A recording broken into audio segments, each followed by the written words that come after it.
Hello, my name is Lou Yugong. Today I'm going to talk about Japan Lolita fashion. My presentation will divide into 4 parts. First, I will introduce the conception and the evolution of Lolita fashion. So, when talking about the Lolita, what's the first thing that comes to your mind? Is it Nabokov's novel Lolita or a style of garment fashion? I believe most of people tend to associate Lolita with the former, a world filled with eroticism and male gaze. The novel Lolita tells of an adult male fell in love with an underage girl. You can see is a character Humbert class convention to the heroine Lolita. Indeed, the word Lolita originates from Nabokov's novel of the same name, but actually, Lolita fashion is a style of clothing inspired by European court and Victorian customs modified by Japanese culture. We can see this timeline of evolution. It borrowed lots of elements from European period dress style, like Rococo, Empire Court, and layered skirt in Victoria, including the classic design from Victoria era. Until spread into Japan in 1980s, it adjusted the local aesthetics. The Lolita fashion, which characterized by sweet, girlish, emerged. In Monda's article, it points out that the Lolita fashion not only includes the sexualization of adolescent girls, but also the infantilization of adult women.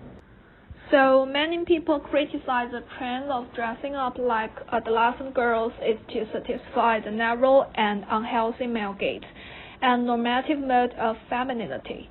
However, I argue that Lolita fashion challenges societal norms and expectations of femininity to some extent. Firstly, Lolita fashion challenges conventional ideas of femininity by adopting frills, bows, and doll-like appearance. The mainstream fashion trend of casual and revealing draws attention on the female's body, but frills and decoration of Lolita clothing shift the audience focus from the body to the skirts themselves. Thus, the shape of the body is obscured. Moreover, the function of Lolita clothing in practice is more considered by designers. For example, shortened lengths of skirts and tightened necklines. These improvements all reflect that the restrictive nature of garments is broken, so the feminine oppression caused by sophisticated customs was also broken. The second reason is that Lolita fashion rejects to fall into line with hegemonic societal expectations by redefining cuteness. In many Western societies, cuteness is often associated with girlishness or infantility and is seen as passive and unfavorable. However, Lolita breaks the mold that cuteness should be limited to a certain age. Lolita fashion redefines cuteness as a spiritual pursuit of personal aesthetics, self-making, and an attitude of always maintaining original intention and never being influenced by the world. I would like to take Misako Aoki as a media example. She is a Japanese Lolita fashion model, and she served as the president of Japan Lolita Association for Lolita Fashion. Aoki said that wearing Lolita clothing helped her overcome self-doubt about her round face. She believed that Lolita is a magic spell of cuteness and a fountain of youth.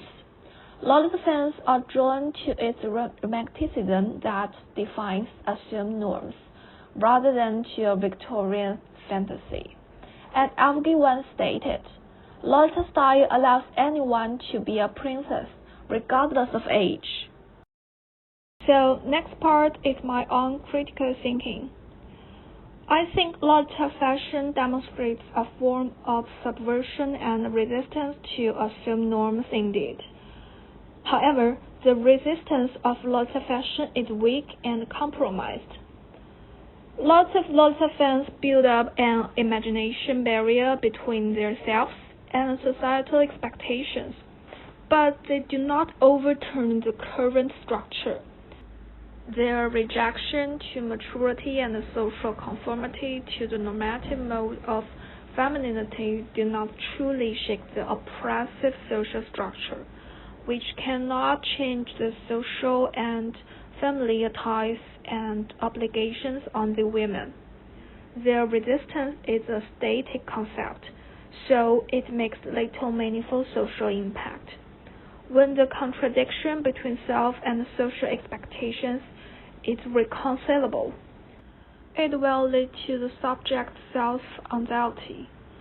For example, some Lolita fans trying to bear their depressive and anxiety caused by social expectations through the way to bury themselves in the consume of expensive dresses. The psychological problems are not changed but getting more serious. So my question is, Lolita fashion has received substantial media and academic attention, and its presence has been noted in locations worldwide. What facts contribute to the global popularity and dissemination of Lolita fashion, and how does it intersect with other subcultures and popular culture phenomena, such as manga, anime, and visual kei music? These are bibliography. Thank you for listening.